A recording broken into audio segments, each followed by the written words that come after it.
जय श्री राम। शंखनाद में आपका स्वागत है।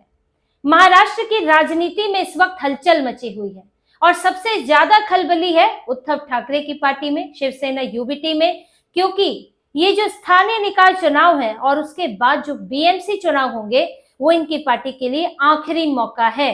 इसके बाद महाराष्ट्र की राजनीति में वापसी इनके लिए लगभग नामुमकिन होने वाली है और इसी के लिए कि इसमें कुछ तो कर सके, बैठकें चल रही हैं, रणनीति बन रही है, मातोश्री के अंदर बैठकें चल रही हैं और तैयारी हो रही है कि अब चुनाव से पहले किसके साथ रहे, क्या रहे, कितनी सीटें हो ये तो अलग है, लेकिन मुद्दों को लेकर हमारी क्या दिशा होनी चाहिए, क्योंकि ठीक चुनाव से पहले संसद का सत्र आने वाला है और उसको लेकर रणनीति बहुत जरूरी है। ये रणनीतियां सारी पार्टियां बनाती हैं क्योंकि संसद सत्र में क्या मुद्दे उठाने हैं, उन पर आपका क्या रुख रहेगा और क्या बिल आने वाले हैं, सबको लेकर रणनीति बनती है।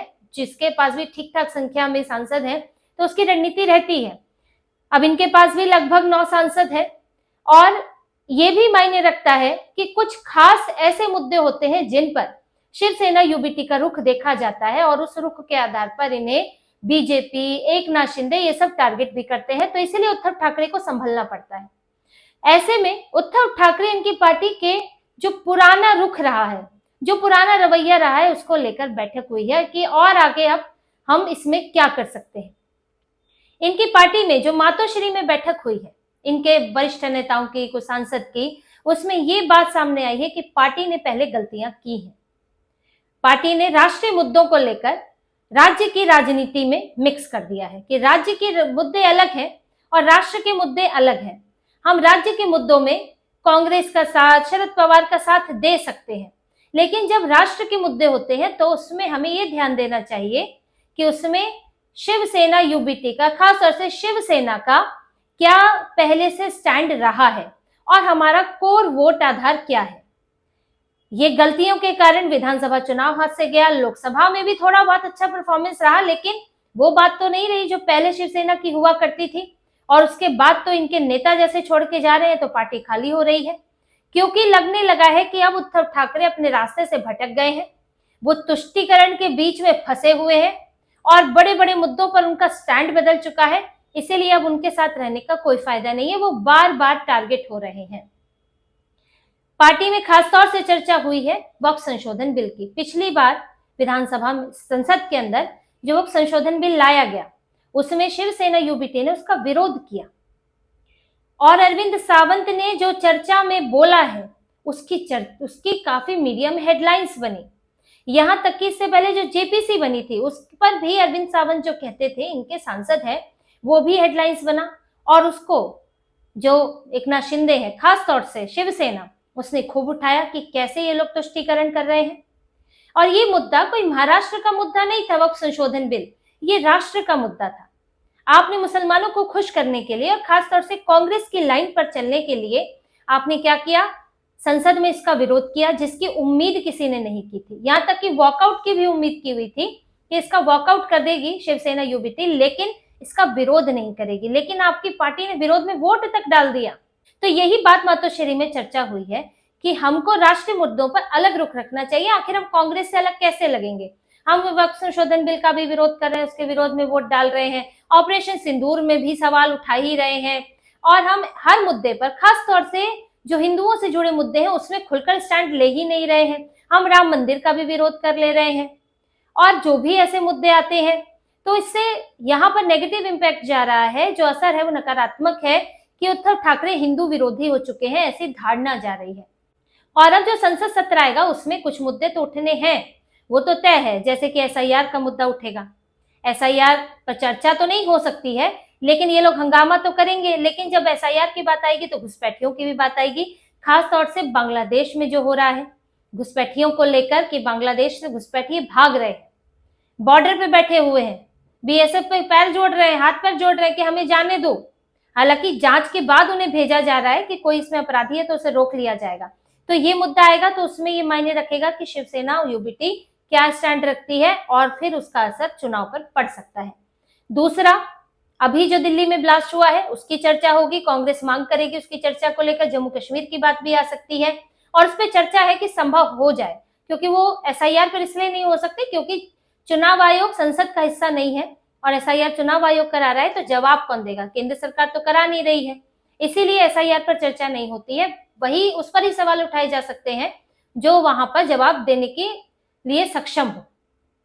तो चुनाव आयोग तो वहां नहीं आ सकता, लेकिन दिल्ली ब्लास्ट और ये सुरक्षा का मामला तो गृह मंत्रालय का है, तो उसकी चर्चा हो सकती है और उसमें भी मायने रखेगा कि उद्धव ठाकरे की पार्टी क्या स्टैंड रखती है।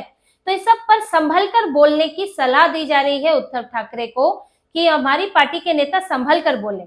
हमारे नेता अखिलेश यादव, ममता बनर्जी कांग्रेस नहीं हो सकते हैं क्योंकि उनका तो एक बड़ा मुस्लिम आधार है। उनको मालूम है कि हम बोलेंगे तो इतना चंक ऑफ वोट हमको मिल ही जाएगा, इतना वोट तो मिलेगा मुसलमानों का, तो इसलिए वो खुलकर हिंदू विरोध करते हैं और तुष्टीकरण करते हैं।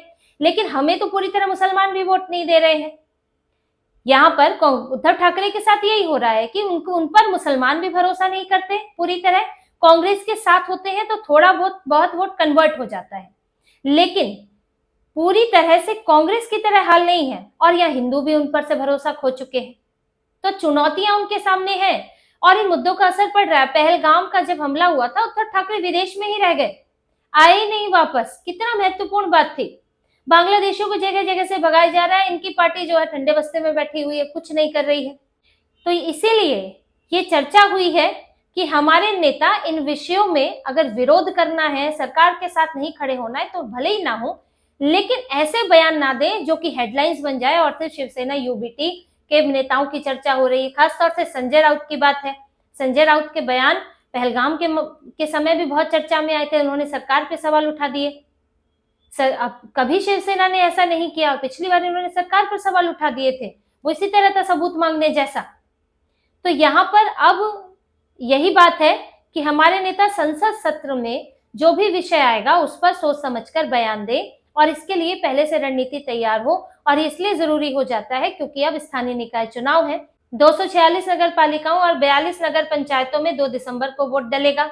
उसके बाद जनवरी में बीएमसी के चुनाव है और वो तो इनके लिए बहुत अहम चुनाव है। उद्धव ठाकरे ने सारी ताकत उसके लिए झोंक दी है। स्थानीय निकाय चुनाव में तो वैसे भी हालत खराब है, लगातार इस्तीफे हो रहे हैं, अब भी इस्तीफे हो रहे हैं और पुणे से, नासिक से, हर जगह से, यहाँ तक कि मुंबई से इनके कॉर्पोरेटर्स जा रहे हैं। इनकी हालत खराब है, नेता नहीं है इनके पास उतारने को, तो वो तो इनके लिए एक समस्या बना ही हुआ है। लेकिन उससे ज्यादा फोकस इनका बीएमसी के लिए, और बीएमसी से पहले संसद सत्र हो जाएगा और वहां इनके अगर पूरा भारत विरोधी और हिंदू विरोधी रुख दिखता है तो ऐसे में इनके बयानों का इस्तेमाल होगा बीएमसी में। और कोई भी ऐसा नहीं है कि नगर निकाय का चुनाव है तो इन सब मुद्दों से अछूता रहता है। स्थानीय मुद्दे होते हैं लेकिन राष्ट्रीय मुद्दे भी होते हैं जो लोकसभा में भी दिखे और विधानसभा में भी दिखे और बीएमसी में भी दिखेंगे। और देखिए, उद्धव ठाकरे तो पहले ही कई चुनौतियों से घिरे। अभी बीएमसी में कांग्रेस ने साथ लड़ने से मना कर दिया और उद्धव ठाकरे अब लगे पड़े हैं कांग्रेस को मनाने के लिए, खुद ही जो है मैदान में उतर गए हैं। बैकडोर से फोन पर बातचीत हो रही है। शरद पवार को बोला गया है, शरद पवार भी कांग्रेस से बात कर रहे हैं।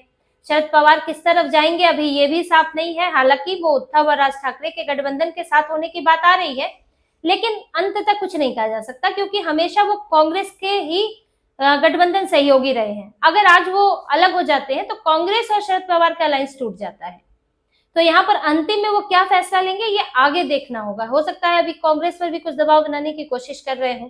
कांग्रेस ने तो कह दिया है कि वो अकेले उतरेगी बीएमसी में। अब उद्धव ठाकरे की हालत खराब है, राज ठाकरे अब उनके लिए मजबूरी बन चुके हैं। पहले था कम से कम इनके पास एक एमवीए था, अब तो वो भी नहीं है।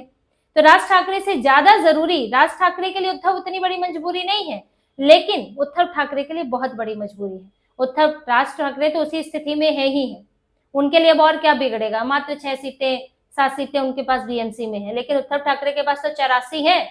अब गिरते गिरते कहां पहुंचेंगे, तो यही उनके लिए समस्या है। सीट बंटवारे पर चर्चा हो रही है, 70 से 75 सीटें राज ठाकरे को दी जा सकती हैं। फिर आगे और कौन कौन इनके अलायंस में रहता है इसके ऊपर है। लेकिन उद्धव ठाकरे के लिए एक बड़ी समस्या इस बीच आ गई है कि उन्हें करीब करीब 50% नए उम्मीदवार उतारने पड़ेंगे, क्योंकि पार्टी पहले तो बट गई। एकनाथ शिंदे के पास आधी पार्टी चली गई और उसके बाद भी कुछ इस्तीफे हुए, कॉर्पोरेटर चले गए। तो आपको अब नए उम्मीदवार खोजने होंगे और नए उम्मीदवार कितना परफॉर्म कर पाएंगे ये भी देखना होगा। तो उद्धव ठाकरे फंसे हुए हैं, इसीलिए इनकी पार्टी में इसकी चर्चा हुई कि आगे की रणनीति सोच समझकर हमें करनी है और नेताओं के बड़बोलेपन को रोकना है। और ये देखिए, ये बात सिर्फ उद्धव ठाकरे की नहीं, ये क्षेत्रीय स्तर पर हो रही है।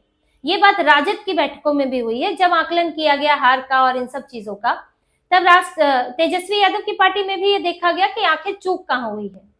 हमारा अगर हम कहें कि लोग हमें पसंद नहीं कर रहे हैं, पहले से वोटिंग आधार घटा है, तो वोट प्रतिशत तो उतना ही है, अच्छा खासा वोट प्रतिशत मिला है, लगभग पहले के बराबर। तो यानी कि लोग तो वोट हमें दे रहे हैं, पहले की तरह दे रहे हैं, लेकिन नए लोग नहीं जुड़ रहे हैं। क्यों नहीं जुड़ रहे हैं? क्या उन्हें मुद्दा पसंद नहीं आ रहा है? क्या वजह है? इसमें एक बड़ी वजह ये बताई जा रही है कि कांग्रेस के साथ जुड़ना।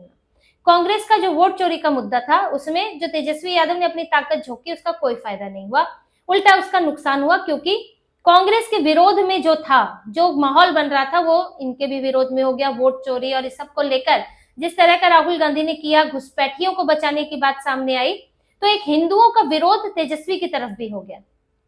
क्योंकि भाजपा ने ये मुद्दा उठाया कि आप एसआईआर का विरोध करके भी घुसपैठियों को ही बचा रहे हैं, सीमांचल में तो बहुत घुसपैठिए हैं। और आए भी ऐसे मामले, पूर्णिया से लेकर किशनगंज तक 2-2 लाख वोट कटे हैं, यानी कि लिस्ट से नाम हटा है।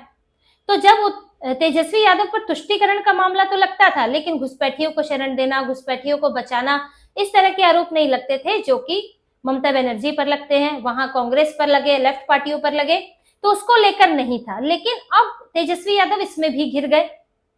तो भाजपा ने जब ये आरोप लगाए, तो कांग्रेस के साथ वो भी लपेटे में आ गए कि सिर्फ तुष्टीकरण नहीं कर रहे हैं, बल्कि वो घुसपैठियों का वोट हासिल करना चाहते हैं, उन्हें बसाना चाहते हैं। और जब घुसपैठियों की बात होती है, तो यानी कि जो वहां के रहने वाले लोग हैं, उनके लिए संकट होता है कि बाहरी को लाकर बसाना, यानी कि अंदर के लोगों का हक छीनना। तो इससे एक माहौल बना, खासतौर से हिंदू विरोधी भी माहौल बना, और उसके कारण तेजस्वी यादव को नुकसान हुआ। तो कांग्रेस के साथ जो उन्होंने रैली की, कांग्रेस के पीछे पीछे चले, उसका नुकसान भी तेजस्वी यादव को बताया जा रहा है। इनकी जो आंतरिक बैठकें हो रही हैं, हार के कारणों पर समीक्षा हो रही है, उसमें ये बातें आ रही हैं कि वोटर अधिकार रैली में तेजस्वी यादव को नहीं जाना चाहिए था। तेजस्वी यादव ने बाद में ये मुद्दा उठाना भी छोड़ दिया था, लेकिन जब आप 15 दिन राहुल गांधी के साथ घूमोगे, तो उसका कुछ तो असर आप पर रहेगा ही। यही बात उद्धव ठाकरे के लिए है कि कांग्रेस के मुद्दे अलग हैं, हमारे मुद्दे अलग हैं, और हमें अपने मुद्दों पर चलना चाहिए। राज्य के मुद्दों पर हम विरोध करें, एक अलग बात है, लेकिन राष्ट्रीय मुद्दों पर हमको थोड़ा सॉफ्ट रुख अपनाना चाहिए।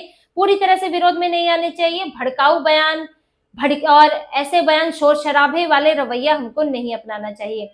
हालांकि उद्धव ठाकरे की पार्टी में संजय राउत जैसे नेता हैं, जो अपने बयानों पर काबू नहीं रख पाते हैं। अब उद्धव ठाकरे इस सलाह को कितना मानेंगे, इस पर कितना कर पाएंगे, कितना काबू कर पाएंगे अपने नेताओं को, या उन्हें खुद कितना ये बात समझ आएगी। क्योंकि वो इस वक्त, ऐसा उनका हाल है कि वो पिछले कुछ समय से अपने दिमाग से नहीं चले हैं। शरद पवार, संजय राउत कांग्रेस के दिमाग से चलते रहे, उनके पीछे चलते रहे। तो अब वो कितना अपनी रणनीति पर बने रह पाते हैं, ये आगे अब संसद सत्र में पता चलेगा।